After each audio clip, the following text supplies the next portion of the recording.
믿을 수 없는 소식입니다. 중국 하얼빈에서 담임 선생이 한국에 대해 한 폭탄 발언 때문에 명문 사립고 학생들이 집단 휴교를 시도했다고 합니다. 이에 전 중국 대륙이 충격에 빠졌다고 하는데요. 대체 어떤 일이 일어났는지 들어보도록 하겠습니다. 안녕하세요. 저는 리밍이에요. 중국의 최고 사립 고등학교에서 역사를 가르치고 있어요. 오늘 교장 선생님이 모든 교사들에게 특별한 기회를 주셨어요. 올해 수학여행 목적지를 자유롭게 선택할 수 있게 말이에요. 계속 한국에 대해 생각이 떠나질 않았어요. 제가 몇 년 동안 학생들에게 의심의 눈초리로 바라보도록 가르쳐온 나라죠. 제 교실에서는 항상 한국은 역사를 과장하고 과거에 대해 너무 감정적이다라고 말해왔어요. 그게 제가 자라면서 배운 거였고 우리 교과서에 쓰여있는 내용이었으며 제가 항상 믿어온 것이었습니다. 한국? 밍 진심이야? 첸 선생님은 또 다른 역사 교사인데 충격받은 표정이었어요. 그의 눈썹이 너무 높이 올라가서 거의 머리카락에 닿을 뻔했어요. 베이징이나 시안은 어때? 그런 곳이 중국 학생들이 진짜 역사를 배우기에 적합한 곳이잖아. 저는 그의 눈을 똑바로 쳐다봤어요. 역사를 배우는 가장 좋은 방법은 직접 눈으로 보는 거예요. 우리 학생들은 책에서 말하는 것을 반복하는 게 아니라 스스로 생각할 수 있어야 해요. 그날 오후 저는 학급의 여행 계획을 발표했어요. 반응은 제가 예상한 그대로였어요. 완전히 놀라워했죠.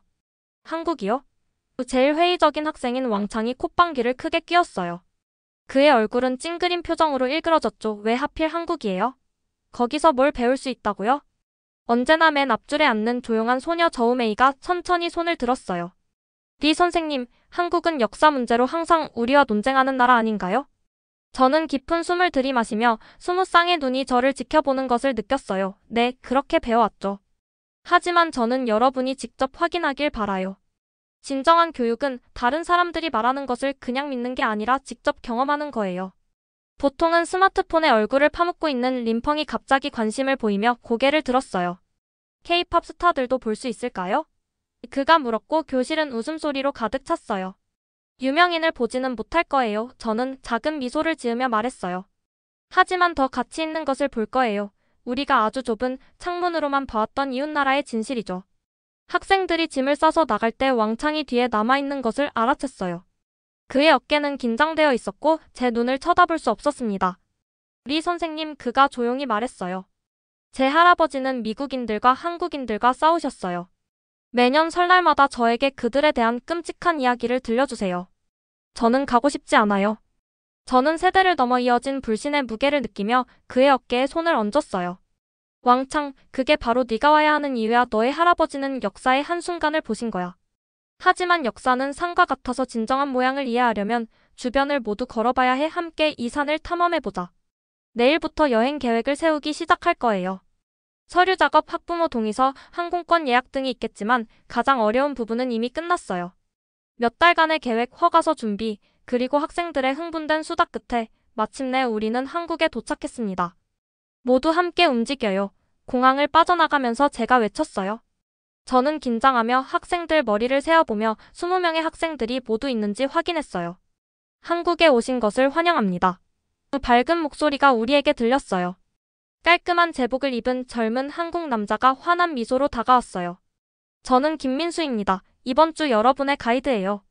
중국에서 오신 학생들을 모시게 되어 정말 기쁩니다. 저는 조심스럽게 학생들의 반응을 지켜봤어요. 왕창은 여전히 할아버지의 전쟁 이야기를 생각하며 팔을 꼬고 의심스러운 표정을 지었어요.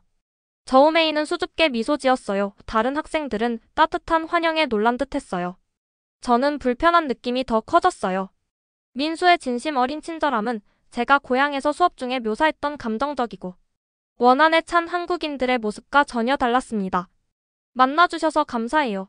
저는 약간 고개를 숙이며 말했어요. 당신의 나라에 대해 배우게 되어 기뻐요. 인천에서 서울로 가는 버스 안에서 제 학생들은 창문에 얼굴을 바짝 대고 있었어요.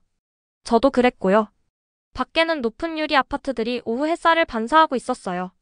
이 현대적인 건물들 사이로 곡선 지붕과 알록달록한 장식이 있는 고대 궁전의 모습도 보였어요. 옛것과 새것이 나란히 서 있었고 둘 다 어색하지 않았습니다. 저것 좀 봐요. 저우메이가 갑자기 창밖을 가리키며 외쳤어요. 현대적인 아파트 건물 바로 옆에 전통 가옥이 있어요. 마치 과거를 지키면서 미래를 건설하는 것 같아요. 민수가 버스 앞쪽 자리에서 돌아봤어요. 아주 잘 관찰했네요. 저 전통 가옥은 한옥이라고 불러요. 한국은 역사를 통해 많은 도전에 직면했지만 우리는 전통을 존중하면서 앞으로 나아가려고 해요. 저는 부끄러움으로 뺨이 뜨거워지는 걸 느꼈어요. 제 수업에서는 항상 한국인들의 전통 집착을 시대에 뒤떨어지고 지나치게 감정적인 것으로 묘사했어요. 하지만 직접 제 눈으로 보니 옛것과 새것 사이의 이런 균형에는 아름다움이 있었습니다. 우리의 첫 번째 방문지는 인사동이라는 곳이었어요. 좁은 골목길에 공예품 가게, 찻집, 작은 갤러리가 가득한 전통 지역이었어요. 거리는 관광객과 현지인들로 붐볐습니다. 1시간 동안 둘러보세요. 저는 학생들에게 말했어요. 그룹으로 다니고 예의를 갖추는 것을 잊지 마세요.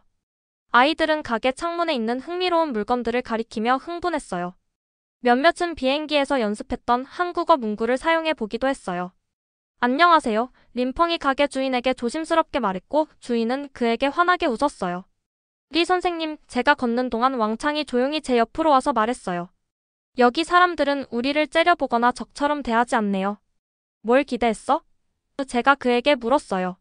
할아버지가 말씀해주신 것으로 봐서는 한국인들이 중국인들을 미워할 거라고 생각했어요. 제가 대답하기 전에 나이든 한국 남자가 작은 찻잔이 담긴 쟁반을 들고 우리에게 다가왔어요. 이곳에 오는 모든 분을 위해서 차 나눔 행사를 하고 있어요. 드셔보세요. 저녁 시간이 되자 우리는 전통 한국 식당에 모였어요. 식탁에는 대부분의 제 학생들이 전에 본 적 없는 작은 음식 접시들이 가득했어요. 몇몇은 모든 것을 시도해보고 싶어 흥분했고 다른 학생들은 낯선 음식들을 조심스럽게 찔러봤어요. 이것은 김치예요. 민수가 매운 발효 채소 요리를 가리키며 설명했어요. 한국에서 가장 유명한 음식이에요. 거의 모든 식사에 먹어요. 사실 중국에서도 김치를 먹어서 김치에 대해선 저희도 알고 있었어요. 하지만 깜짝 놀랄 만한 일이 일어났습니다. 너무 매워요. 저우메이가 첫 입을 먹고 물을 급히 마셨어요. 하지만 그녀는 다시 한 입 더 먹었어요. 그런데 정말 맛있네요. 그날 저녁 호텔에 체크인하면서 저는 학생들이 본 모든 것에 대해 흥분하여 이야기하는 모습을 지켜봤어요. 심지어 왕창도 림펑에게 자신의 휴대폰 사진을 보여주며 인사동에서 산 물건에 대해 이야기하고 있었어요. 제 호텔 방에서 저는 침대 가장자리에 앉아 오늘 본 모든 것에 대해 생각했어요. 공항, 도시, 사람들, 이 모든 것이 제가 수년간 학생들에게 가르쳐온 것과 달랐어요. 그래도 섣불리 판단하기는 아직 이르고 조금 더 지켜봐야 할 것 같았습니다. 둘째 날 아침 우리 버스 안의 분위기는 달랐어요. 어제는 놀라움과 새로운 경험들로 가득 찼는데 오늘은 우리가 크고 엄숙해 보이는 건물 앞에 도착했을 때 저는 공기 중에 무거움을 느꼈습니다. 여기는 서대문 형무소 역사관이에요. 민수가 설명했어요. 평소에 명랑한 목소리가 이제는 엄숙했어요. 한국 역사를 이해하는 데 중요한 장소예요. 교도소요? 림펑이 속삭였어요. 왜 교도소를 방문하는 거예요? 전 K드라마 촬영장 같은 멋진 한국 명소를 볼 줄 알았어요. 역사는 재미있고 아름다운 것들만이 아니야. 제가 조용히 말했어요. 아픈 시간을 이해하는 것도 포함돼 이 교도소는 일본 점령기 동안 조국의 독립을 위해 싸운 많은 한국인들이 갇혀있던 곳이야. 입구를 향해 걸어가면서 저는 왕창이 진지한 표정으로 건물의 석벽과 높은 창문을 살펴보는 것을 알아챘어요. 저우메이는 이미 공책을 가슴에 꼭 붙잡고 긴장한 표정이었어요. 안으로 들어가자 지적인 눈빛과 고상한 태도를 가진 한국 여성이 우리를 맞이했어요. 안녕하세요. 저는 한서진입니다. 그녀가 자신을 소개했어요. 오늘 여러분의 가이드를 맡게 됐어요. 이곳은 방문하기 쉬운 곳은 아니지만 중요한 곳이에요. 우리가 들어간 첫 번째 방에는 거리에서 시위하는 한국 사람들의 큰 사진들이 있었는데 그들은 태극기를 높이 들고 있었어요. 일제강점기는 한국 역사에서 가장 어두운 장들 중 하나였어요. 서진이 설명했어요. 1910년부터 1945년까지 한국은 일본의 통제 아래 있었어요. 한국인들은 공공장소에서 자신들의 언어를 사용하거나 자신들의 문화를 실천하는 것이 금지됐어요. 저는 등골이 오싹함을 느꼈어요. 제 역사 수업에서 저는 한국의 일본 점령에 대해 거의 언급하지 않았어요. 그것을 명백히 외상적 경험이었던 것보다는 잠깐 일어난 사소한 역사적 이벤트처럼 다뤘어요.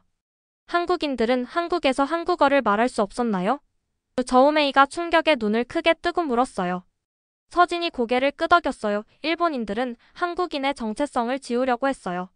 그들은 심지어 한국인들에게 일본식 이름을 갖도록 강요했어요. 우리는 교도소 안으로 더 깊이 들어갔고 벽들이 우리 주변으로 좁아지는 것 같았어요. 우리는 죄수들이 갇혀있던 작은 감방들을 봤는데 흔히 2명이 겨우 들어갈 정도의 공간에 6 또는 7명이 꽉 차 있었어요. 저항하는 죄수들에게 사용된 고문 도구들을 보여주는 전시물들도 있었습니다. 여기에 수감된 많은 사람들은 비밀리에 한국어와 역사를 가르쳤던 교사들이었어요. 서진이 계속했어요. 다른 이들은 한국어로 글을 쓴 작가들이거나 한국식 이름을 포기하기를 거부한 평범한 시민들이었어요. 저우메이는 제 옆에 바짝 붙어 걸었고 그녀의 얼굴은 창백했어요. 우리가 저항운동가였던 젊은 여성에 관한 전시물에 도착했을 때 그녀는 갑자기 제 팔을 붙잡았어요. 우리 선생님, 이 사진 속 여자가 여기서 죽었을 때 겨우 19살이었대요. 우리보다 몇 살 많았을 뿐이에요. 저는 단호한 눈빛을 가진 젊은 한국 여성의 흑백 사진을 바라봤어요. 정보 패널에는 그녀가 다른 저항운동 구성원들의 이름을 밝히기를 거부해 구타로 사망했다고 적혀 있었어요.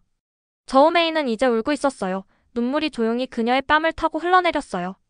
우리는 교과서에서 이것에 대해 배운 적이 없어요. 그녀가 말했어요. 왜 우리는 이것에 대해 배우지 않았나요? 저는 그녀에게 줄 좋은 대답이 없었어요. 저는 제 눈이 예상치 못한 눈물로 따갑게 느껴지면서 그녀의 어깨에 손을 얹었어요. 방 건너편에서 왕창은 한국 저항운동가들의 사진이 있는 벽 앞에 얼어붙은 듯 서 있었어요. 그의 평소 냉소적인 표정은 사라졌어요. 그들은 단지 자신들의 문화를 살려두려고 했을 뿐이에요. 제가 그에게 다가갔을 때 그가 말했어요. 누군가 우리가 중국인이 되는 것을 멈추게 하려 한다면 우리도 똑같이 할 거예요. 우리가 중국 기지에서 활동한 한국 독립운동가들에 관한 전시물에 도달했을 때 서진의 목소리는 더 따뜻해졌어요. 이 시기에 많은 중국인들이 한국 독립운동가들을 도왔어요. 그녀가 설명했어요. 그들은 외국의 통제로부터 자유를 향한 우리의 열망을 공유했어요. 이는 많은 한국인들이 여전히 감사함으로 기억하는 우리 국가 간의 유대를 만들었어요.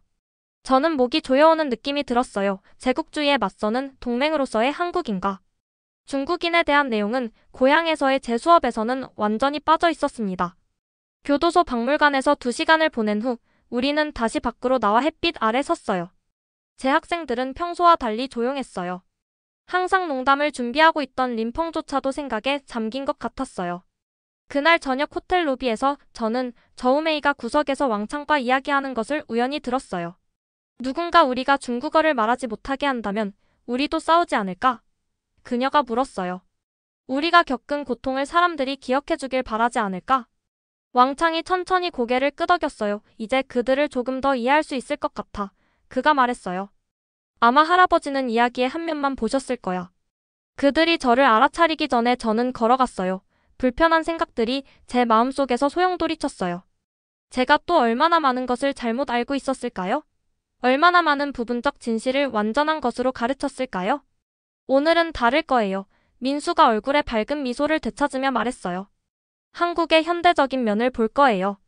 어제 교도소 박물관에서의 무거운 경험 후 모두가 좀 더 가벼운 것을 볼 준비가 된 것 같았어요. 저는 강남이라는 곳으로 향하는 버스에 탑승하면서 안도감이 밀려오는 것을 느꼈습니다. 강남이요? 림펑이 즉시 정신을 차렸어요. 그 유명한 노래에 나오는 곳인가요? 민수가 웃었어요. 맞아요. 강남은 서울에서 가장 현대적인 지역 중 하나예요. 우리의 비즈니스, 기술, 엔터테인먼트 중심지죠. 버스가 반짝이는 고층 빌딩이 늘어선 넓은 대로로 접어들자 제 학생들은 다시 창문에 얼굴을 바짝 대고 있었어요. 저도 그랬고요. 거리는 일하러 가는 세련되게 차려입은 사람들로 가득했고 그들은 스타일리시한 가방을 들고 비싼 전화기를 확인하고 있었어요. 와 림펑이 건물 한쪽 면 전체를 덮고 있는 거대한 디지털 스크린을 지나가면서 외쳤어요. 정말 놀라워요. 저도 감탄을 멈출 수 없었어요. 상하이에서도 이런 디스플레이는 본 적이 없어요. 민수가 자랑스럽게 고개를 끄덕였어요. 한국은 디지털 기술의 세계적인 선두주자가 되었어요. 전 세계 사람들이 사용하는 많은 화면과 기기들이 바로 여기서 설계되고 만들어집니다. 고향의 수업에서 저는 항상 한국의 성취가 과장되었거나 단순히 중국 아이디어를 기반으로 한 것이라고 가르쳤어요. 주변에서 한국 혁신의 증거를 보니 그런 주장들이 편협하고 거짓처럼 느껴졌습니다.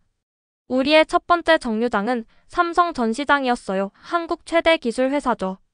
안에는 마치 공상과학 영화에서 본 것 같은 공간이었어요. 빛나는 디스플레이들이 제가 전에 본 적 없는 전화기, 컴퓨터 그리고 기기들을 전시하고 있었습니다. 학생들, 자유롭게 둘러보세요. 제가 말했어요. 1시간 후에 입구에서 다시 만나요.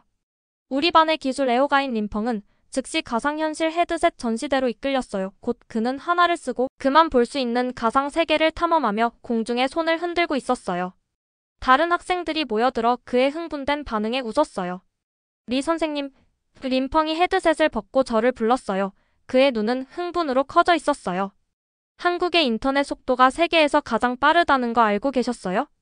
그리고 이 전화기들은 중국에서 쓰는 것보다 적어도 2세대는 앞서 있어요. 저는 우리 앞에 있는 현실을 부정할 수 없어 고개를 끄덕였어요. 그들은 아주 짧은 시간에 많은 것을 이루었어. 제가 인정했어요. 점심시간에 우리는 쇼핑몰의 거대한 푸드코트에 들렀어요. 그곳은 점심시간을 이용하는 한국 직장인들로 가득 차 있었어요. 우리는 전에 들어보지 못한 요리들을 맛봤어요. 비빔밥, 떡볶이, 잡채 같은 것들이요. 어떤 것은 매웠고 어떤 것은 달았으며 어떤 것은 익숙했고 어떤 것은 우리 입맛에 완전히 새로웠어요. 정말 맛있어요. 저우메이가 밥과 채소가 섞인 그릇을 싹싹 비우면서 외쳤어요. 중국 음식 같기도 한데 다르네요. 독특한 맛이에요. 점심 후에 우리는 K-팝 엔터테인먼트 회사의 방문자 센터를 방문했어요. 한국 문화에 대해 매우 회의적이었던 왕창조차도 최첨단 녹음 스튜디오와 신인 아티스트들을 위한 계획적인 훈련 시스템에 감명받은 것 같았어요. 마치 스타를 만드는 공장 같아요. 그가 데뷔 전에 젊은 아티스트들이 몇 년 동안 훈련하는 모습을 보여주는 비디오를 보며 관찰했어요. 나쁜 의미는 아니에요. 그들은 정말 질 좋은 콘텐츠를 만들어내는데 진심인 것 같아요.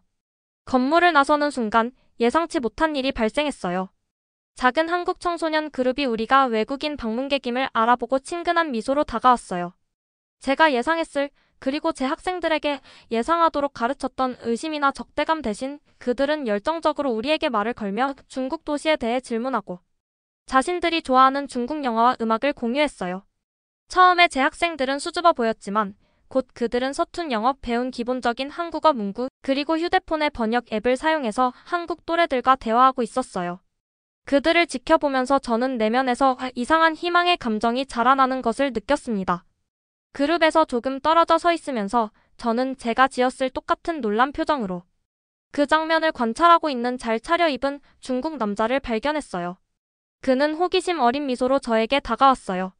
중국 학생들인가요? 그가 중국어로 물었어요. 저는 고개를 끄덕였어요. 네, 우리는 상하이에서 온 학생들이 수학여행 중이에요. 저는 그들의 선생님 리밍입니다. 장위안입니다. 그는 약간 고개를 숙이며 자신을 소개했어요. 베이징에서 온 문화평론가예요. 한국 문화에 관한 기사를 연구하러 왔어요. 어떤 종류의 기사인가요? 제가 물었어요.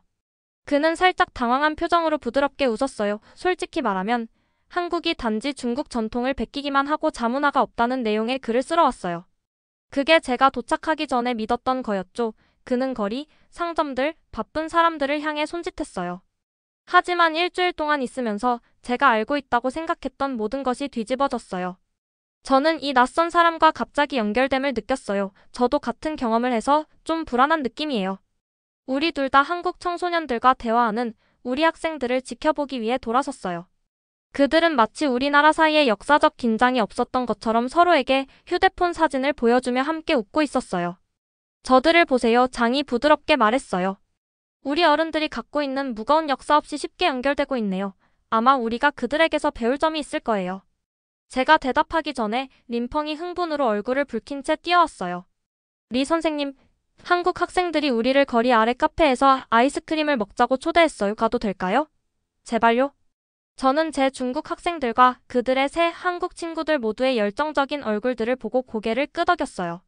좋아, 하지만 함께 움직이고 1시간 안에 버스로 돌아와. 그들이 함께 서둘러 떠나자 장위안이 저에게 미소 지었어요. 젊을 때는 우리 나라들 사이의 벽을 무너뜨리기가 더 쉬워요. 그가 말했어요. 우리 나이 든 사람들에게는 우리가 틀렸을 수도 있다는 것을 인정하는데 더 많은 용기가 필요하죠. 그의 말은 서울의 더 많은 현대적 명소들을 방문하는 동안 내내 제 마음속에 메아리치며 남아있었어요. 그날 저녁 호텔로 돌아왔을 때 저는 지치기도 했지만 이상하게 활력이 넘쳤어요.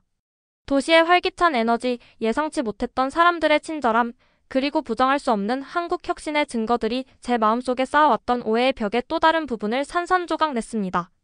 그 다음날 아침에 서울에서의 마지막 방문지예요. 버스가 석조 기둥이 있는 크고 인상적인 건물 앞에 도착하자 제가 말했어요. 한국 전쟁기념관이에요. 저는 즉시 학생들 얼굴의 변화를 알아챘어요. 어제 현대적인 한국을 즐겁게 탐험한 후 이곳은 어려운 영역으로 돌아온 것 같은 느낌이었어요. 한국 전쟁은 우리가 중국에서 공부했지만 한국인들과는 매우 다른 관점에서 배웠던 주제였습니다. 버스에서 내리기 전에 저는 모두의 주의를 끌었어요. 오늘은 좀 어려울 수 있어요. 제가 솔직하게 말했어요. 중국이 참전했던 전쟁에 대한 한국의 시각을 볼 거예요. 그들의 관점은 우리가 집에서 배운 것과 다를 거예요. 이번 주에 우리가 경험한 모든 것을 기억하길 바라요. 슬픈 역사와 우리가 만난 친절한 사람들 모두요. 왕창은 특히 긴장해 보였어요. 그의 할아버지는 이 전쟁에서 싸웠고 그는 한국인과 미국인 적들에 대한 이야기를 들으며 자랐어요. 기념관은 엄청나게 컸어요. 탱크, 비행기, 미사일 등의 야외 전시물이 있었어요. 안에는 메인홀이 여러 층으로 올라가 있었고 한국의 군사 역사에 관한 전시물로 가득 차 있었어요. 오늘 우리의 가이드는 다시 서진이었어요. 교도소를 안내해준 같은 여성이었습니다. 한국 전쟁은 1950년 북한이 남한을 침공하면서 시작됐어요.